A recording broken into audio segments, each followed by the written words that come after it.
La 18e région administrative du Mali, notamment la région de Douanza, fait face à plusieurs défis.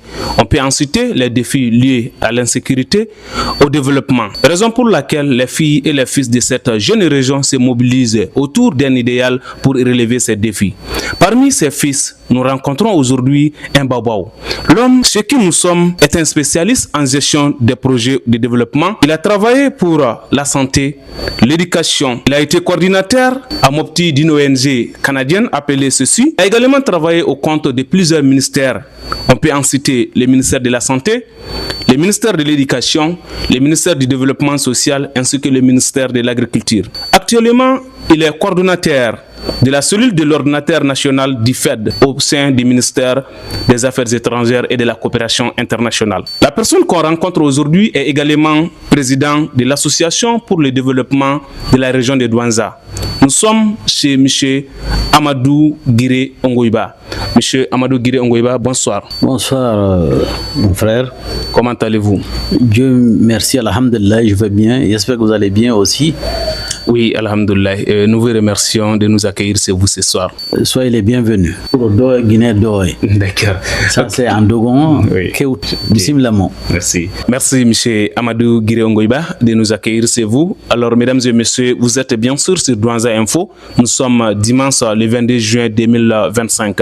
Nous allons échanger avec M. Amadou Guiré Ongoïba autour des thèmes en lien avec le développement de la région de Douanza. Nous parlerons des défis de la région de Douanza, des solutions qu'il faut préconiser pour relever ces défis. Ensuite, nous parlerons également de la jeune association qui a été créée il y a une année de cela, qui s'appelle l'Association pour le développement de la région de Douanza. Cette association organise une assemblée générale. Le président nous en parlera de cette assemblée générale. On va parler des objectifs, des motivations de la création de cette association. Nous vous demandons alors donc de rester connectés et de partager également cette vidéo. Alors, Président, avant qu'on rentre dans les vifs du sujet, quelle salutation avez-vous à l'endroit de ceux qui nous regardent à travers Douanza Info? Je salue mes soeurs, frères, papas, les parents de la région de Douanza qui aujourd'hui sont dans une situation d'insécurité, une résilience depuis quelques années face au contexte dans lequel nous évoluons. Je souhaite aujourd'hui que l'hivernage qui est en train de venir se passe dans de très bonnes conditions pour nos communautés, surtout qui sont des communautés laborieuses, spécialisées dans le domaine de la culture, de l'élevage. C'est une zone, si elle arrive à cultiver, si elle arrive à faire l'élevage, elle a rarement besoin d'autres appuis externes. Mais le contexte fait aujourd'hui que nous avons besoin fondamentalement de cette paix, de cette sécurité pour que Douanza puisse être le Douanza que nous avons connu à notre enfance. D'accord. Alors, Président, parlant de Douanza que vous avez connu de votre enfance, excusez-moi du terme, qu'est-ce que vous retenez de Douanza? Et quels sont les souvenirs, quand on parle de Douanza, les souvenirs qui vous restent jusqu'à présent, en tout cas dans l'esprit? Douanza était une ville de paix, une ville carrefour qui regroupait toutes les ethnies. Je commence par Boré, vous avez une communauté Bambara, Peul, Dogon, des Tamashek. Si vous venez du côté de Ngouma, vous avez des Peul, des Bozo, des Bambara, des Songoï. Si vous venez du côté de Mondoro, vous avez fondamentalement des Dogon et des Peul. Du côté de Boni, vous avez également la même chose. Vous avez des Dogons et des Peuls. Au niveau de Ombori, vous avez également nos cousins Songoï, n'est-ce pas? Vous avez également les Peuls et les Dogons. Et Douanza étant un peu la mosaïque qui regroupe tout ce monde-là, vous avez donc des Peuls, des Dogons, vous avez des Sonré, des Bambara, des Tamashek, des Morts, un peu de tout ça. C'est ce qui fait que la beauté de Douanza. Et nous avons retenu à notre enfance tout ce beau monde. Quand on grandit à Douanza, on comprend presque beaucoup de langues. Et je me rappelle des petits moments qu'on faisait à l'école quand on allait à Séoundé pendant les vacances scolaires, quand nos amis venaient également, c'était la grande réjouissance. Quand les étudiants et les élèves se retrouvaient pendant les vacances, c'était tous les jeux scolaires qu'il y avait, les jeux de fraternité, tout ce brassage entre les aînés et les petits frères, c'est un souvenir extraordinaire. Et je souhaite également justement cette paix, ce brassage entre les enfants de Douanza. Oui. Et à Douanza, il n'y a pas question Peul, Dougon, Sonrey et autres. C'est vraiment la fraternité à Douanza. C'est tout ça dont nous rêvons et c'est ce qui nous manque aujourd'hui. Oui, quel bel souvenir, hein, c'est vivre ensemble dans la diversité. Amadou Ampateba le disait, la beauté d'un tapis en dépend de la diversité de ses couleurs. Alors, Président, qu'est-ce qui n'a pas marché aujourd'hui? Quelles sont les difficultés auxquelles nous faisons face? Quels sont les défis aujourd'hui qu'il faut relever selon vous? Quels sont ces défis-là auxquels fait face la jeune région de Douanza? Merci, monsieur le journaliste. Je voulais dire qu'aujourd'hui, fondamentalement, cela se passe un peu partout dans le Mali aujourd'hui, mais ce qui est fondamental, c'est que dans la région du centre, Douanza était la porte d'entrée de la rébellion. Et quand les gens du sud ne connaissaient pas la rébellion, après le nord, notamment quand je veux parler de ça, Kidal, Gao, Tombouctou, Douanza a été occupé depuis les années 2012. L'insécurité a commencé et jusqu'au jour où nous parlons, l'insécurité est encore à Douanza. Je pense que fondamentalement, le plus grand problème qui se pose aux Maliens, et notamment et de façon spécifique à cette région, c'est l'insécurité. C'est donc le premier défi. Et comme je l'ai dit, conséquence de cette insécurité, c'est que nos parents n'arrivent plus à cultiver, nos parents n'arrivent plus à se déplacer comme il faut, à faire le commerce. L'insécurité a eu comme corollaire l'insécurité alimentaire. Oui. Les gens n'ont pas de quoi manger suffisamment. Les gens se sont déplacés pour venir un peu au centre. D'autres ont quitté la région pour d'autres régions plus sécurisées. Mais ce qui est certain fondamentalement aujourd'hui, nous avons besoin de cultiver dans la paix. Nous avons besoin de faire notre élevage, nous avons besoin de faire notre commerce, nous avons besoin de nous déplacer et tout ceci manque. Les écoles sont fermées, il y a des centres de santé fermés. Et vous le savez également en termes d'infrastructures, la RN16 qui relie Sévaré-Gao depuis quelques années est entièrement dégradée. Il y a eu des financements à un moment donné. J'en sais pour quelque chose parce que sur le 10e et le 11e FED, il y a eu des financements de l'Union européenne pour la construction de cette route, la réhabilitation. Et malheureusement, jusqu'à preuve du contraire, ce projet est là. À un moment donné, il y a une rupture du trafic routier entre Sévaré et Gao. Du coup, notre région souffre énormément. D'ailleurs, c'est tout récemment que le trafic routier a repris un peu entre Douanza, Boni et Gao, sinon pendant presque des mois, il y a eu un embargo qui fait que nos frères, nos parents de Boni et Ombori étaient presque enclavés. Effectivement. Voilà, donc je veux dire qu'aujourd'hui, grosso modo, si je peux résumer, ce sont ces problèmes que vivent aujourd'hui notre grande communauté. D'accord. Alors, Président, les défis sont énormes. On reviendra pour parler des perspectives, de ce qu'il faut pour qu'ensemble, main dans la main, nous relevions ces défis. Nous allons revenir sur ces points. Et d'ici là, Président, vous êtes aujourd'hui un fils de cette région et on peut dire qui fait partie des cadres de ce pays. Qu'est-ce que Douanza, en tant que votre région, peut attendre de vous? En fait, en tant que fils de Douanza, j'ai eu l'opportunité de faire des études dans le domaine du développement. Mon rôle et mon devoir, c'est de savoir donner ce que j'ai appris pour améliorer les conditions de vie de nos communautés. On a eu confiance en moi en me mettant au devant de l'association. Mon rôle, c'est de rassembler, c'est de coordonner les actions que nous aurons entreprises ensemble pour pouvoir développer contribuer en tout cas au développement de la région. Alors, vous venez de parler de l'association. Alors, il s'agit effectivement de l'association pour le développement de la région de Douanza, pour ceux qui n'en savent pas et ceux qui nous regardent à l'instant. Président, parlant de cette association, alors, pouvez-vous nous dire quelles sont les motivations de la création de cette association? Donc, à la faveur de la création de la réforme administrative, Douanza a été érigée en région, la 18e région du Mali, comme vous l'avez annoncé.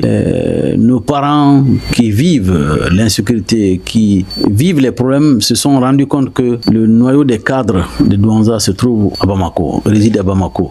Ils ont fait des démarches pour venir vers nous. Nous sommes à Bamako. Et leur message fort, c'était de faire en sorte que nous puissions nous regrouper pour contribuer, à l'instar d'autres régions, au développement de la région, lever les défis. Oui. Donc, c'est à ce titre-là qu'on a mis en place une commission que j'avais présidée à l'époque et qui a fait élaborer les textes que nous avons validés. Oui. Et en Assemblée générale consultative, les gens m'ont renouvelé également leur confiance. Et donc, depuis une année, j'ai un mandat de 3 ans. Oui. Pour contribuer au développement de la région de Douanza fondamentalement. Donc, l'objectif même de l'association, c'est cette contribution au développement de la région et lever les défis qui se posent. Sans nous substituer naturellement aux maires qui ont la responsabilité du développement sur le terrain, mais d'apporter notre valeur ajoutée et mobiliser la diaspora de Douanza, toute la tête, les cerveaux qui sont là autour de la région pour que nous puissions apporter notre contribution. Et aujourd'hui, comme vous le savez, avec l'insécurité aidant, nous devons œuvrer à réunir les cœurs, à unir les cœurs, faire en sorte qu'il y ait une certaine solidarité, la cohésion sociale, pour que le vivre ensemble d'antan revienne dans la région. D'accord. Alors, nous comprenons que vous avez, en tant qu'association, en tout cas, un grand rôle à jouer dans le développement de la région.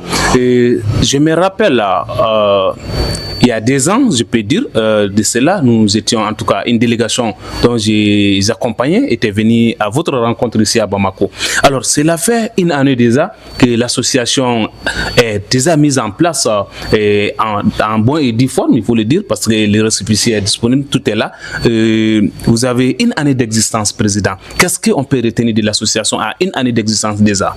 Donc, je vais dire que sur le plan institutionnel, d'abord, quand on a tenu l'Assemblée, il y a des recommandations fortes qui consistaient justement à ce que l'on développe l'inclusivité au niveau de l'association pour que nous ne puissions pas laisser en tout cas un membre ou une commune ou un cercle dans cette association. Donc les premières dispositions qui ont été prises, c'était justement de revoir les textes et de faire en sorte que nous puissions avoir un noyau important, puisque au départ nous étions 48, nous sommes allés jusqu'à 75 pour mettre plus de fils de Douanza autour de l'association.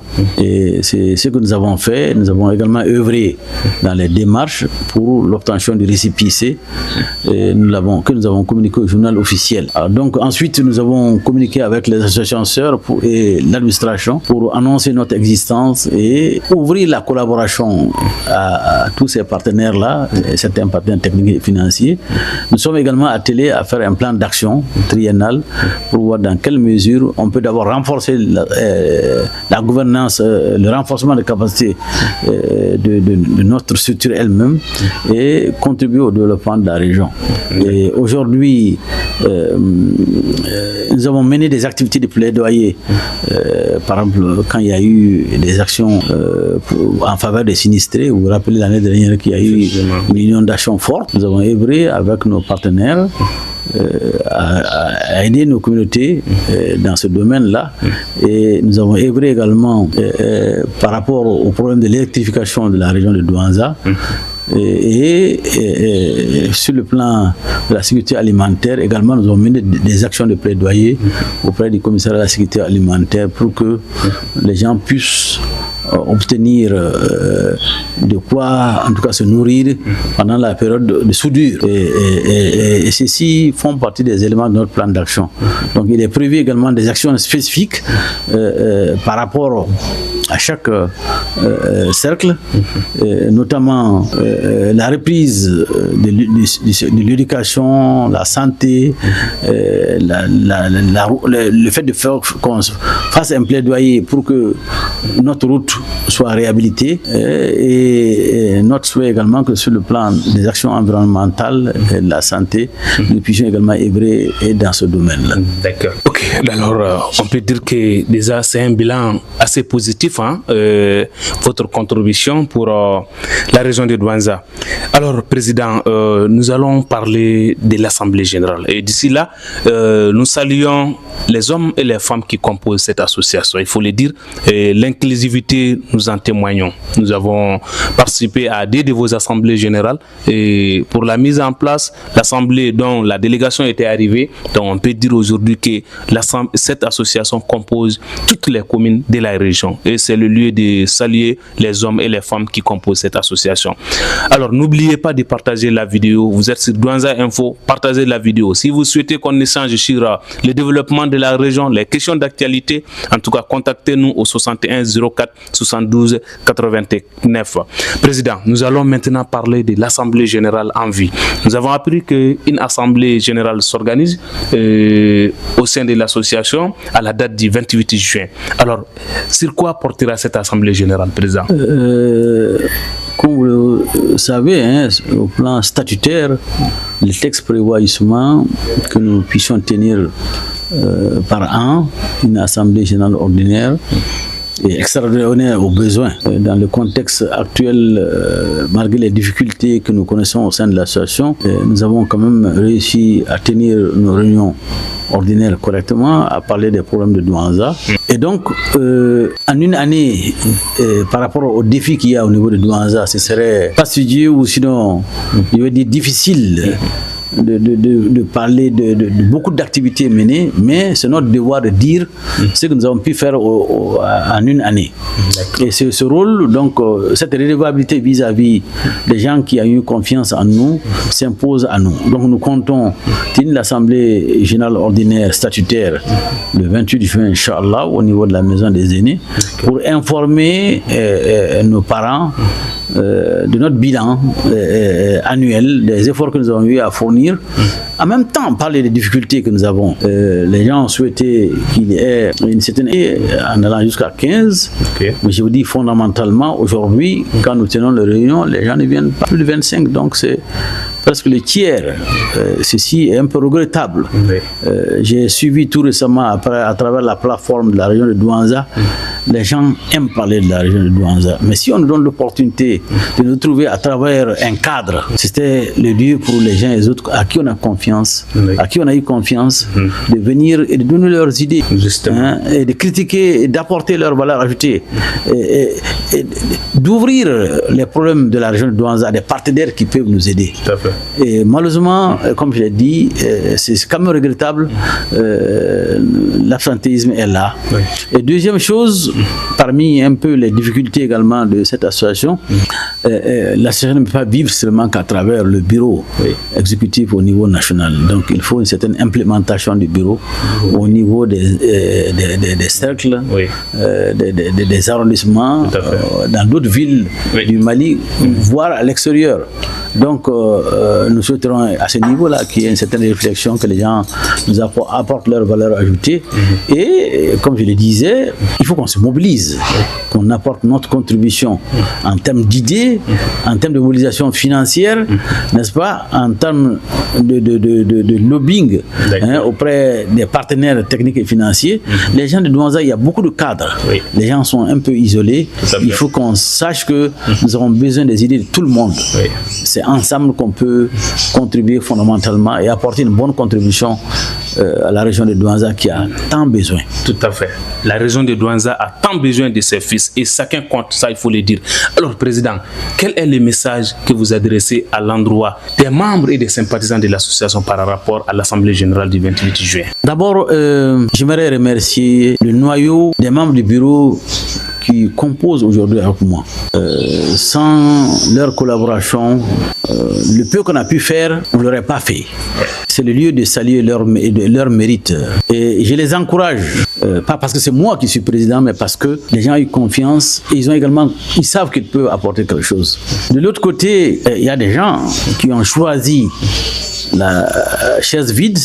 Je comprends également la position des uns et des autres, mais de grâce, ceux qui ne veulent pas venir au niveau de l'association, qui veulent venir, qu'ils acceptent de se faire remplacer par des gens qui veulent et qui savent apporter une valeur ajoutée au développement de la région de Douanza, qu'ils cèdent la place à d'autres personnes qui sont plus engagées, plus motivées.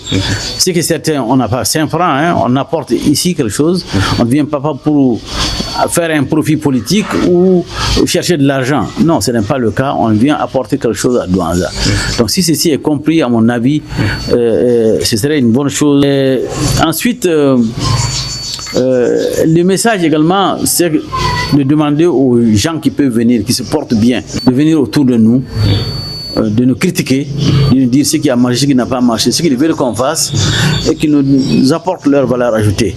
Alors, Président, on avait parlé des défis auxquels fait face la jeune région de Douanza. Selon vous, qu'est-ce qu'il faut faire aujourd'hui impérativement pour que les défis-là puissent être relevés? Nous sommes en train de réfléchir au sein du bureau pour élaborer une note conceptuelle et rencontrer les hautes autorités, notamment le Premier ministre, pour faire un plaidoyer des problèmes auxquels fait face la région, pour inviter les hautes autorités à avoir un regard intéressé vers notre région, pour notre région. Et c'est vrai que nous souhaiterons que l'État intervienne, mais il faudrait que les enfants de Douanza également mouillent les maillots. Nous voulons aujourd'hui avoir toute la crème de Douanza, qu'elle soit à l'extérieur comme à l'intérieur du Mali, autour de la région. Douanza a bien ses fils. Et nous voulons à ce niveau des apports en termes de réflexion intellectuelle, d'idées. Nous voulons de la contribution financière, de la contribution matérielle. Et toutes les bonnes idées sont les bienvenues. C'est ensemble justement que nous pourrons apporter la contribution que nous cherchons à travers l'association. L'association est un cadre, il faut qu'on en profite. Nous avons été reconnus officiellement et donc nous pouvons nous retrouver dans notre diversité. Les gens ils sont divergents au plan politique, mais au niveau de Douanza, nous n'avons que Douanza aujourd'hui, les fils de Douanza. Ce que nous souhaitons justement que chacun apporte la valeur ajoutée pour que nous puissions aider nos communautés, nos parents qui sont désœuvrés, qui sont dans une situation de résilience depuis 2012. Tenez-vous bien, ça n'est trop. Ça n'est trop et ils ne méritent pas ça. Alors, Douanza ne mérite pas ce que, en tout cas, nous vivons actuellement. Alors, Président, nous sommes à la fin de cet entretien. Quel est le mot que vous voudrez dire à ceux qui nous regardent à l'instant avant qu'on quitte cet espace?